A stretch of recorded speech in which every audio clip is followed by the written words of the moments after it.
Lacune à prononcer l'aide aux sciences ou humaines ne concerne que la personne. Nous parlons d'une administration qui prend en compte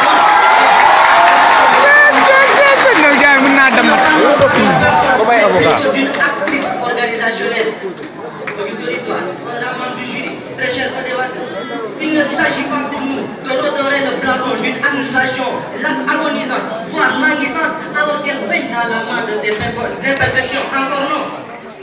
L'histoire se répète, nous dit l'autre.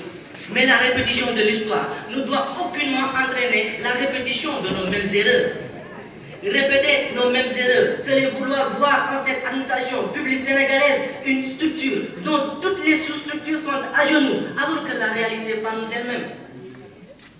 Répéter les mêmes erreurs reviendra ici pour nous de vouloir faire de notre administration une machine de course destinée à poursuivre éternellement les chiffres, les indicateurs économiques qui ne sont pour elle qu'un mirage, un piège que nous tendent nos maîtres d'antan.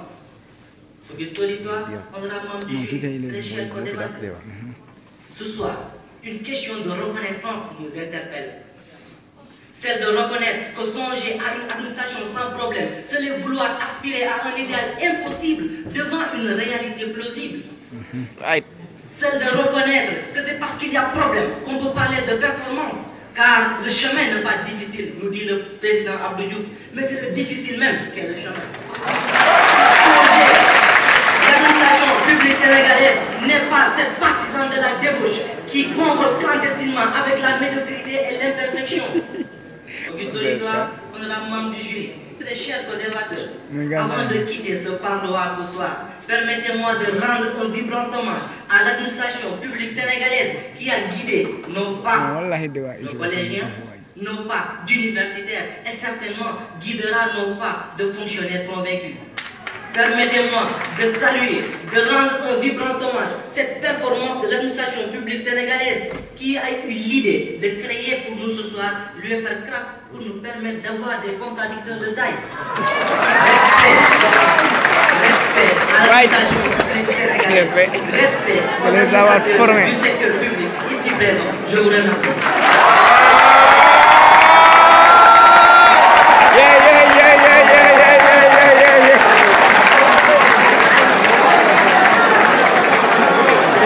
Dernière conclusion là yow qui se conclurait bu dal rek jeex qui conclusion c'est d'aller c'est fini débat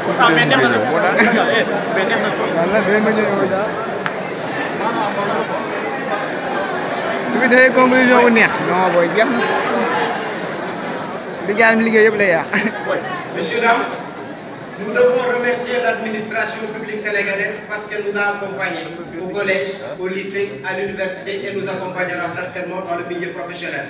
J'aimerais juste qu'un jour ici dans notre très cher Sénégal, que le petit talibé, Sanawa, qui nous interpelle tous les jours, matin comme soir, juste devant les restaurants pour nous dire grand-mère mon père, plus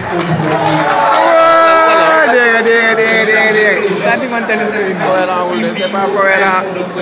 À 30 km de Tambacounda, puisse un jour dire merci à cette administration sénégalaise. Nous devons le remercier. Mais s'il vous plaît, et excusez le terme, ne soyez pas égoïste. Voyons plus grand pour voir ces enfants qui aujourd'hui, à cause d'une administration sénégalaise, ont quitté l'école. Auguste Olitoa, nous en sommes à la conclusion. Monsieur, dame, le challenge a été très excitant comme vous pouvez le voir. Très excitant de devoir débattre sur un sujet qui nous interpelle exclusivement. De devoir débattre sur ce bel héritage du colonialisme qui est l'administration publique sénégalaise. Une administration qui manque aujourd'hui à l'appel du numérique. Une administration dont le personnel, en plus d'être déficient, est quelquefois mal formé et parallèlement politisé. Monsieur, dame, une administration objet de plaintes, de corruption, de bralon et de yamaner. Monsieur, dame, une administration qui aujourd'hui excelle dans l'art de nous faire perdre du temps et de l'argent. Monsieur, dame, combien sommes-nous dans cette salle à avoir un jour ou bien plusieurs fois resté devant un bureau d'un administrateur sénégalais en l'attendant pendant parfois plus d'1 heure et qui vient en retard. Monsieur, dame, combien sommes-nous dans cette salle à être sortis des bureaux de l'administration publique sénégalaise déçus insatisfaits, désolés et déprimés. Monsieur, dames, combien sommes-nous dans cette salle à habiter Saint-Louis, Diès, Touba ou Tambacounda, à devoir toujours nous déplacer jusqu'à Dakar pour régler des procédures administratives? Monsieur, dames, l'administration publique sénégalaise n'est pas performante. Et nous ne le disons pas juste pour le besoin de le dénigrer, mais nous le disons parce que nous voulons toujours que l'administration publique sénégalaise puisse être performante. Nous le disons pour un lendemain meilleur, mais nous ne le disons pas tout simplement parce que nous avons envie de le dire. Sur ce auguste auditoire, honorable membre du jury, au soir du 20 juillet 2011, au soir du 20 juillet 2016, à l'amphithéâtre A, lors du match que nous opposait contre les frères SGP, je vous disais que l'Air Force One qui transportait les débatteurs de l'effet crack avait décollé. Et tout au long de cette compétition, il n'a cessé de planer sous ce ciel scientifique, et ce malgré les intempéries, mais aussi les ondes de turbulence. Aujourd'hui, Auguste Auditoire, il est arrivé à sa destination et doit donc se poser sur le tarmac de l'auditorium. Et en cela, permettez-moi juste, en ma qualité de capitaine de bord, de demander solennellement l'autorisation d'atterrissage à notre chef.